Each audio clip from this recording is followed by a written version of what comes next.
Insight is working with participatory video, and it's about amplifying voices, so helping groups who normally are never heard give their own stories, tell their own stories, and take charge of their own future. So how does participatory video work? It's about handing over the camera to different groups, and they learn very quickly how to use the camera, and then you use other methods to help them look at their situation in a new way. It becomes like a mirror for them, and they see themselves in a new way and are able to listen to each other in new ways as well, and think about the future and their ideas and how to make their own changes. So it's really the first step in development, is getting people together, listening, communicating, and then thinking of their own futures. So participatory video really works well as a way for starting that step in development, but also continuing it and helping recipients of projects tell their own stories and talk about their projects, rather than things being written in reports which people don't always read.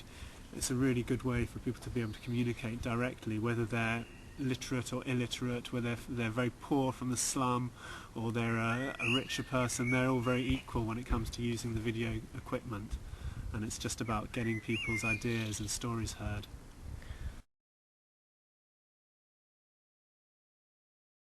At the moment we're just doing something quite exciting in London, because we do work all over the world, a lot in Africa and Asia, but recently we've set up a hub, a base in London, in Lambeth, which is a poorer part of London, and it's a very exciting project because we're going to be working with youth.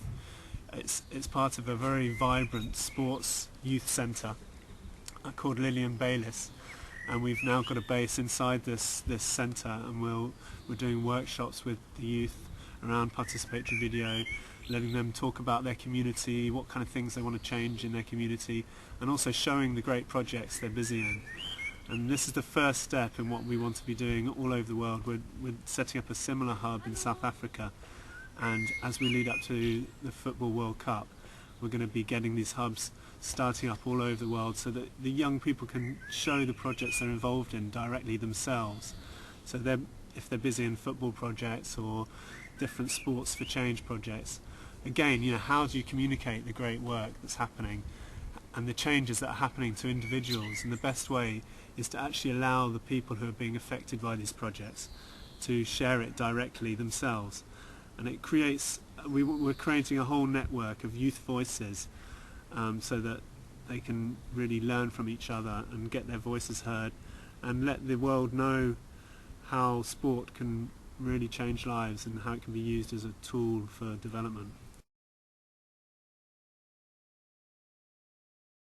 Through a competition that I was asked to enter, this Changemakers competition, Ashoka set up competitions for different changemakers, people who are involved in social projects, social entrepreneurs, and I was asked to submit an entry for Insight to talk about our vision for how we want to set up a network of these participatory video centres all over Africa, but all over the world. So really it was about telling our vision, and it was a great exercise because it helped us really focus and communicate these things in a short, kind of precise way.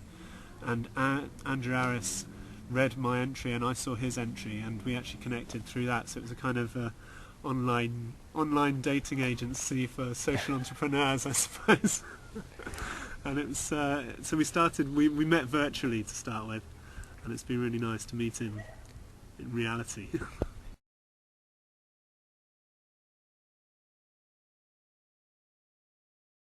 Well, I think it fits really well with our vision, which I think this journey of the ball could stop in different places where we want to try and build these participatory video hubs. And so we're thinking of working to train a core group of students from Germany who are then going to work with their peers in Africa, all across Africa, along the route of the ball, so that the communities can talk about what they're doing, and before the ball comes there'll already be some energy created and sharing of stories and the different projects happening. So then when the ball comes along, everywhere they go they can take stories and films from one community, one country to the next, and start this exchange process. And I think it will just fit perfectly with what the ball's trying to do, and it also fits perfectly with what we're trying to do. So I think it's a nice match.